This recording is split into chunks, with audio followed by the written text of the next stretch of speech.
Oui, bonjour à tous et merci de nous donner l'opportunité de vous présenter notre projet. Je suis Romain Soulier de Suionic, je suis accompagné de Gilles Brianceau du cluster Innovin et Géraldine Musset du cluster l'ESPN. On a fait le choix de vous présenter les acteurs du projet à la fin pour sauter tout de suite dans le projet. Notre projet, alors c'est un simulateur de conduite d'engins agricoles qui sert à former les gens. Et je voulais juste vous donner une idée de notre calendrier, c'est très important par rapport à ce qu'on est en train de faire. Notre projet a été prototypé avant 2020. Il a été développé, je veux dire, informatiquement en 2020. Et il a été déployé à l'école en 2021 avec des promotions d'étudiants qui ont déjà été formés dessus.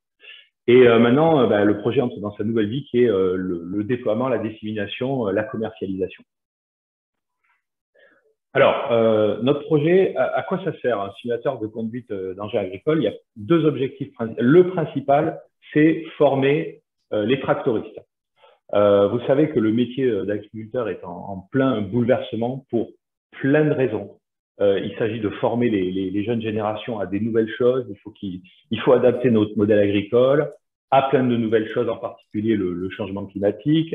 La société dans son ensemble, à juste titre, est aussi très sensible maintenant aux questions d'écologie, aux questions de santé au travail aussi. Donc, il s'agit de former désormais les gens différemment et mieux aussi que par le passé. Il faut aussi former des gens qui soient le plus polyvalents possible.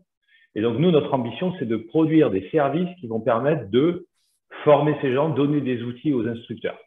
Le premier étage de notre fusée, c'est le simulateur de conduite d'engins agricoles ICAP.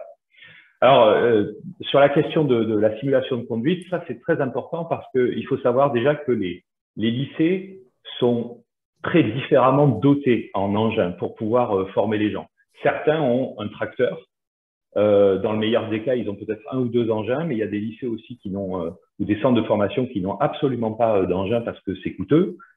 Et puis, en plus, il faut former à plusieurs engins. Vous avez les tracteurs, vous avez les vendangeuses, vous avez les moissonneuses, etc. Donc, vous comprenez l'intérêt qu'il y a. C'est un peu comme c'est un peu comme pour former des pilotes d'avions et des mécaniciens pour les avions. C'est compliqué, voire impossible d'avoir un avion servant à la formation. D'où le fait que dans l'aéronautique, ça fait très longtemps qu'ils forment les gens avec des simulateurs. Nous faisons la même chose, mais pour le machinisme agricole. Alors, en outre, il y a une autre spécificité en France pour la formation à la conduite d'engins agricoles, c'est que les écoles n'ont pas le droit d'amener leurs étudiants sur les routes de France.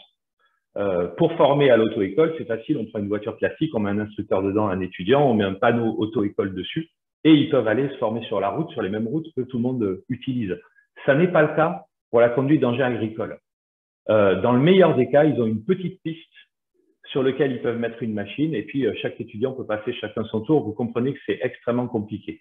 Du coup, il y a une très grande demande de la part des instructeurs pour qu'on leur fournisse des outils qui permettent de faire exister les machines et toutes les routes et toutes les configurations possibles virtuellement. Du coup, notre solution est aussi soutenue par, en particulier la préfecture de Gironde, est également soutenue par des assureurs. On est très soutenu par le Crédit Agricole Assurance. Enfin, tous les gens qui sont de près intéressés par la question de la sécurité routière nécessairement soutiennent et ont un œil bienveillant sur notre projet. Il y a une deuxième utilisation de ce simulateur, c'est la question de l'attractivité métier, la découverte métier. Vous savez qu'il y a beaucoup d'agriculteurs maintenant qui arrivent dans les années à venir en retraite. On va avoir besoin de plus d'agriculteurs aussi que par le passé. Comme vous le savez, les agriculteurs, je l'ai expliqué, qui sont très bien formés. Et c'est un métier qui est je dirais, en détresse de ressources humaines. Moi, quand j'avais 14 ans et que je cherchais quoi faire de ma vie, c'était pas un métier qui était valorisé. C'était même l'inverse, c'était un métier dévalorisé. Alors que c'est pas le cas, c'est des métiers magnifiques, c'est des métiers désormais qui sont très modernes et il faut les présenter de façon moderne. Alors nous, on sait bien à Suionic depuis le temps qu'on travaille sur des outils numériques de formation que nos outils sont très attractifs pour les jeunes qui sont très branchés numériques. Effectivement, notre simulateur de conduite devant l'enjeu, il a un aspect très jeu vidéo. Donc voilà, c'est utilisé aussi dans ce but-là, découvrir les métiers et avoir une grande attractivité, y compris sur des salons. Alors, je voudrais vous dire quelques mots aussi sur le contenu de notre simulateur et comment il se présente. Donc, vous avez une nacelle avec un siège, un joystick, un volant. L'apprenant s'assoit sur le siège, donc il est dans les conditions d'une cabine d'engin agricole et il y a un ordinateur sous le siège branché à un casque de réalité virtuelle qu'on met sur la tête qui permet dans une immersion totale. Un petit mot sur la nacelle. Elle est montée sur roulette, donc très facilement, par exemple, déplaçable d'une classe à l'autre. Elle est suffisamment étroite aussi pour passer entre les portes. Et je vous donne juste une information sur, nous sommes en train de travailler une version encore plus légère, c'est-à-dire littéralement de poser un volant sur une table, brancher un ordinateur et un casque de réalité virtuelle pour pouvoir former les gens. Alors là, pour le coup, n'importe où, y compris chez eux, dans une version un tout petit peu moins, disons, réaliste, immersive que celle que je vous présente aujourd'hui. En tout cas, dans cette version-là, l'étudiant porte un casque de réalité virtuelle à 360 degrés en 3D. Ça veut dire qu'il est parfaitement immergé à l'échelle 1 dans l'environnement de travail futur. S'il se retourne, il va voir derrière lui ce qu'il a derrière lui. Contrairement, par exemple, aux simulateurs solutions concurrentes qui ont souvent un écran ou au mieux 3 écrans pour avoir un maximum de champ, mais si on se retourne, on voit la salle de classe, quoi. Nous, on est le premier simulateur, je pense, au monde pour la conduite d'engins agricoles qui est en réalité virtuelle à 360 degrés casqué. Si là, pour le coup, s'il conduit une vendangeuse, par exemple, le tractoriste au milieu, enfin sous ses pieds, il a une ouverture qui lui permet de voir où est-ce qu'il est par rapport à son rang de vigne. Eh ben, c'est possible dans notre simulateur, il suffit de baisser les yeux comme dans la réalité.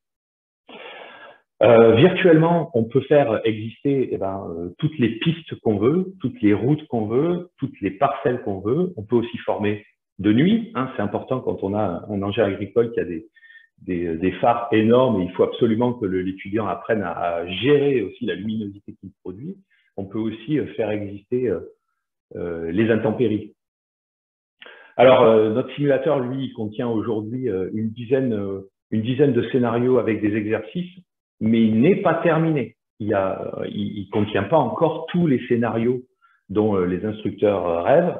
Et surtout, pour l'instant, il contient qu'une seule machine, qui est la vendangeuse Grégoire, et il est amené, ça c'est très important, à accueillir de nouvelles machines faites par d'autres fabricants, mais je vais vous dire un mot là-dessus un peu plus tard.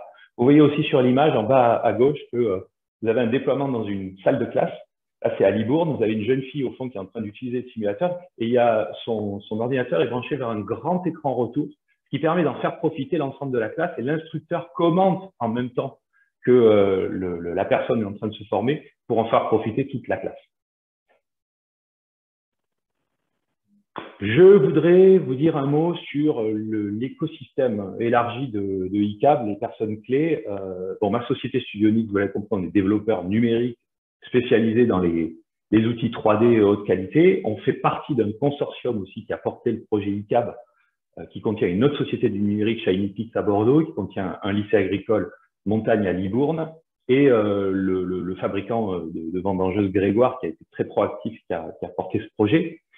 Nous sommes accompagnés par 2 clusters très, très importants. Alors, le SPN, le réseau des entreprises du numérique de Nouvelle-Aquitaine, c'est le SPN qui a porté vers l'État la candidature, il y a quelques années déjà, pour la labellisation French Tech. Avec, vous savez, la French Tech, ils ont chacun leur coloration. Nous, notre coloration ici, c'est les technologies de l'éducation. Donc, il faut absolument que nous, société du numérique et les outils conformes entrent dans ce sillage d'outils de technologie de l'éducation très performants. Le deuxième cluster, vous l'avez compris, hein, c'est ce genre de projet hybride nécessite des attelages désormais complexes. Deuxième cluster, c'est Innovin. Comme son nom l'indique, vous l'avez compris, c'est un cluster qui fédère, promeut, porte des projets d'innovation dans la filière vitivinicole. Donc, c'est pas du tout un cluster spécialisé uniquement dans le numérique. Hein. C'est des gens qui travaillent sur la biologie, travaillent sur la chimie, la mécanique, etc. Et parmi leurs activités, il y a aussi tous les produits liés au numérique. Donc, naturellement, ils se sont occupés de notre projet et l'ont porté. Très important aussi de la part d'Innovin, c'est de nous mettre en relation avec tous les acteurs de la filière qu'on ne connaît pas. Et j'en viens au fait justement que dans ce cadre de mise en relation avec les acteurs, nous serons présents, et c'est très important dans le jalonnement de notre projet, au CITEVI à la fin du mois, donc 30 novembre, 1er décembre, 2 décembre, pour présenter notre simulateur. Nous sommes aussi nominés au Trophée de l'innovation là-bas, donc on espère gagner. Et donc, on espère rencontrer des fabricants d'engins agricoles, on espère rencontrer des partenaires, on espère rencontrer des clients. Et si vous êtes de passage à la fin du mois au site EVI, vous êtes absolument bienvenus pour venir tester notre simulateur de conduite virtuelle. Je vous remercie.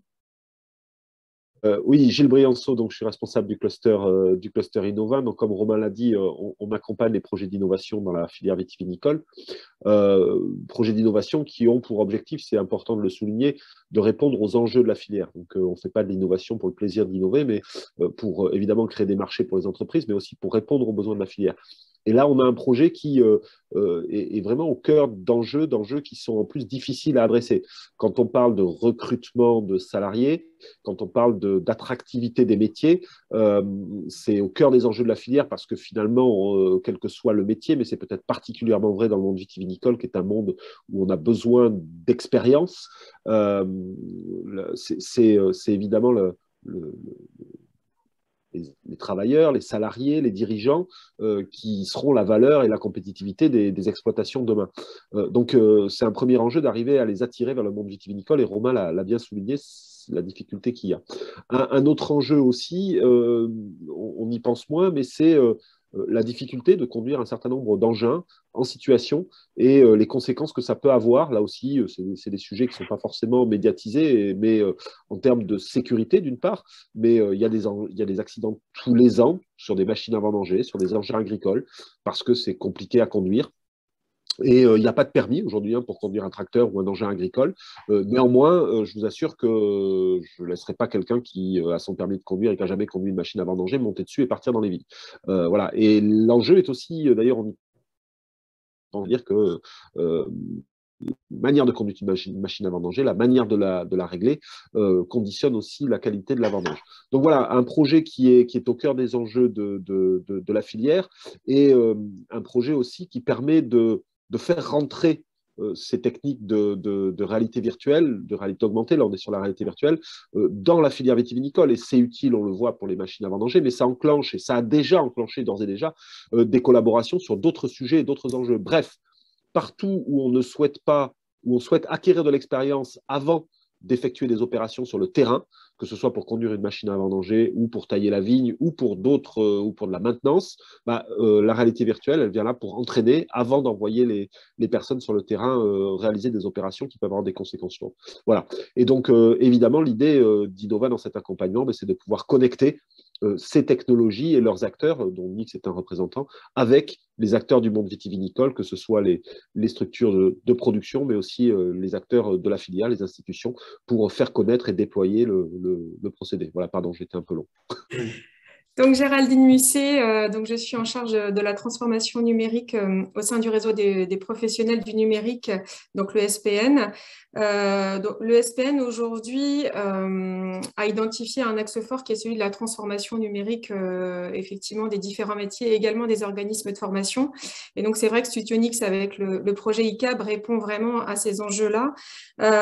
Et en plus, c'est une illustration d'un projet vraiment collaboratif qui est porté par un consortium, comme l'a dit Romain, et qui va aujourd'hui favoriser l'émergence et l'expérimentation justement de ces solutions innovantes numériques au profit de l'éducation et de la formation.